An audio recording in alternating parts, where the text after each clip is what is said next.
Bir yanı yeşil, bir yanı beyaz, taşları ufak, dağı ulu, üzerinde nur dolaşan ruhaniyetli bir başkentte, göğsümüzde oksijen ile değil, maneviyatla dolduğu, velhasıl sadece sudan ibaret olmayan Bursa'mızdayız.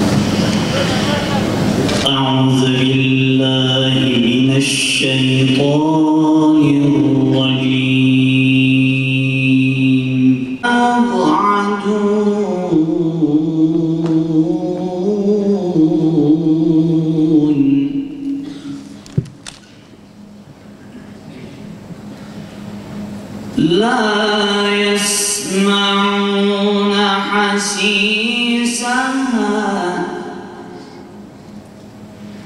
وهم فيما اشتهت أنفسهم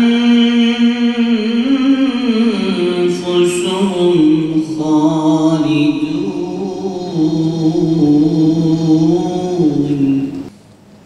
Bir başarı bekleniyorsa eğitimden, orada okulla aileler birlikte hareket ederse o başarıya ulaşmak mümkündür.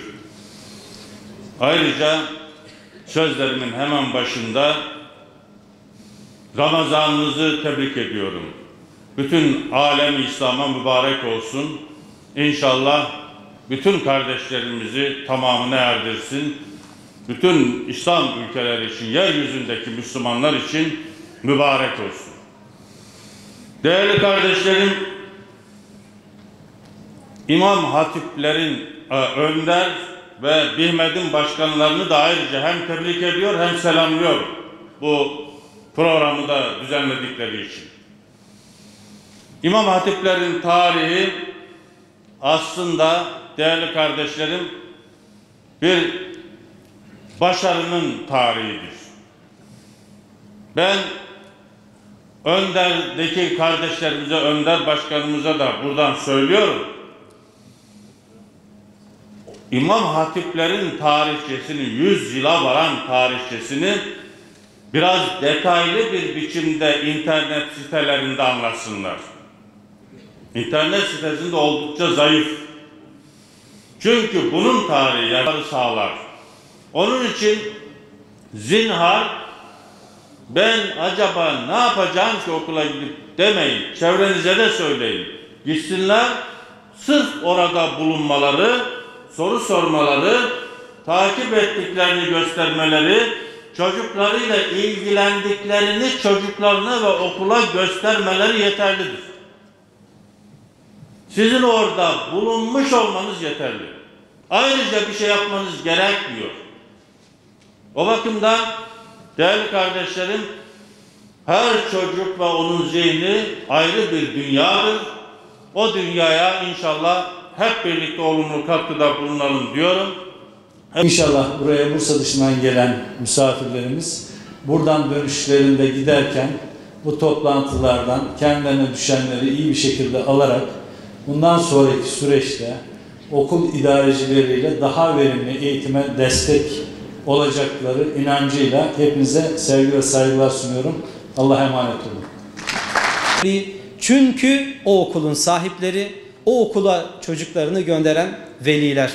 Bu yüzden bizler okul aile birliklerimizi ne kadar güçlü tutarsak, bu yapıları ne kadar sağlam oturtturabilirsek, bu toplumun dönüşümünü sağlayacağına inandığımız, tohum ekim merkezi olarak gördüğümüz İmam Hatip okullarımızı da bu noktada o kadar güçlendirecek, o kadar emin adımlarla geleceğe taşıyacağımıza inanıyoruz.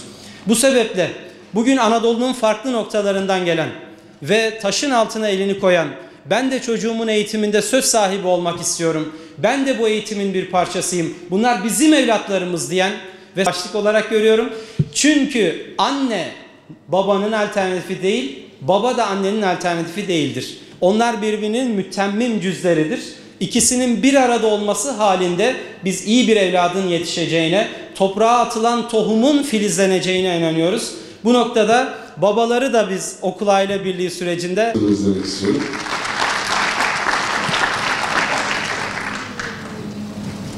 Herkes evladını çok seviyor, evladına çok önem veriyor. okusun adam olsun ifadesi çok toplumda kullanılan bir ifade. İyi eğitimler alsın istiyor ama az önce Önder Başkanımızın da ifade ettiği gibi Allah annelerden razı olsun. Anneler olmasa çocuklarla kim ilgilenecek ben de bilmiyorum açıkçası. Yıllardır belediye başkanlığı yapan birisi olarak, okullarla irtibatlı birisi olarak, işte Milli Eğitim Müdürümüz burada, Milli Eğitimden yetkili arkadaşlarımız, öğretmenlerimiz burada. Annelerin daha fazla ilgisi var. Babaların çok fazla maalesef ilgisi yok. Belki iş yoğunluğu, belki biraz alakasızlık gibi. Ama okul aile birliklerinin ilgili olduğu, okul aile birliklerinin konunun içinde olduğu okullarımızda cidden farklı başarılara şahit oluyoruz. Bu manada okul aile birliklerini örgütlemek, okul aile birlikleriyle alakalı organizasyon yapmak ve bu çatı altında, bu zirveyle bunu organize etmenin de ben çok açıkçası güzel ve orijinal bir iş olduğunu düşünüyorum. Bihmet'e de, Önder'e de çok teşekkür ederim. Eminim ki buradan aldığınız bilgiler çerçevesinde okullarınızda bunları uygulama imkanına sahip olacaksınız ve çocuklarımızın hayatına biraz daha dokunma imkanına sahip olacaksınız. Kıymetli kardeşlerim, son olarak şunu ifade etmek istiyorum. Ben gittiğim tüm ortamlarda da anne babalara veya topluma konuşurken de dilimin döndüğünce söylemeye çalışıyorum. Ya bizim petrolümüz falan yok. Bizim çok üst düzey madeni zenginliklerimiz falan yok. Ama biz 84 milyon nüfuslu bulunduğu lokasyonda gerçekten çok değerli ve kıymetli bir ülkeyiz. Ve bir kadim medeniyetin mirasçılarıyız biz. Dolayısıyla da bizim insan gücümüz var, bizim beyin gücümüz var. Ve bunun iyi yetiştirilmesi, bunun iyi ortaya çıkarılması lazım.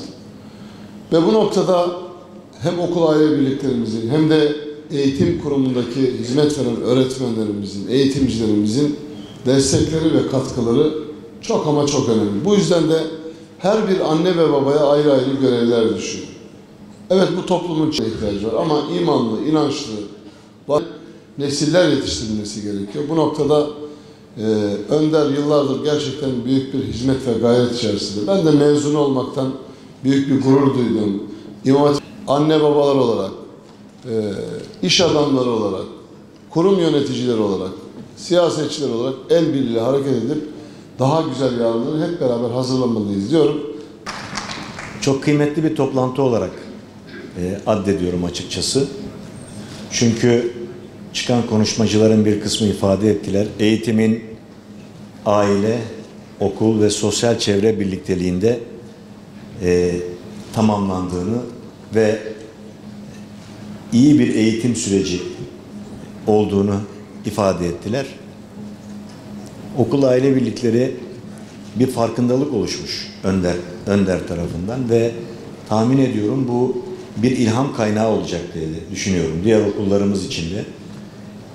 Her yerde olduğu gibi İmam Hatipler burada da öncülüğü yine almışlar. Tebrik ediyorum bu vesileyle. Bir şey.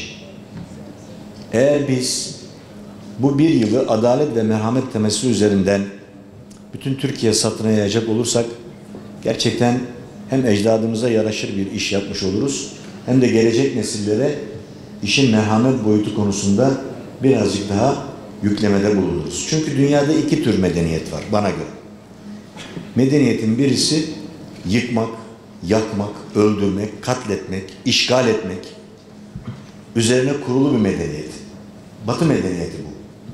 Bir diğeri ise vakıf medeniyeti dediğimiz yaşatmak, ihya etmek, imar etmek, bir insanı öldürmenin bütün bir insanlığı öldürmek telakkisiyle hareket eden bir medeniyet.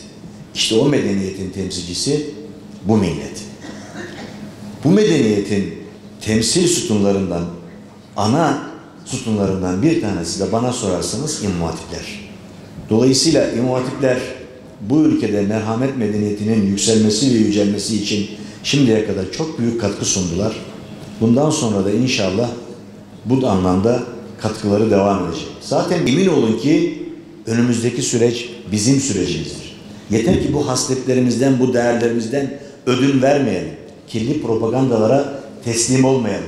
Nerede olursa olsun doğruyu, merhameti ve adaleti savunmaya, yüceltmeye devam edelim. Bu bizim şiarımız. Önder de bunu şiar olarak bu yılda bir tema olarak ortaya koymuş. Tebrik ediyorum, teşekkür ediyorum. Sizlere Allah'a emanet ediyorum. Sağ olun. Gurur duyduğumuz İmam Hatip okulları ne tek başına bir okul projesidir, ne de bu okullar sadece eğitim hakkı kapsamında ele alınabilir. İmam Hatiplilerin gurur kaynağı, Sayın Cumhurbaşkanımızın ifadesiyle bu okulların bir misyonu vardır. Bu okullarda okuyanlar geleceğin umududur. Bu okullarda okuyan gençlerin devraldığı bir Necip Fazıl mirası vardır.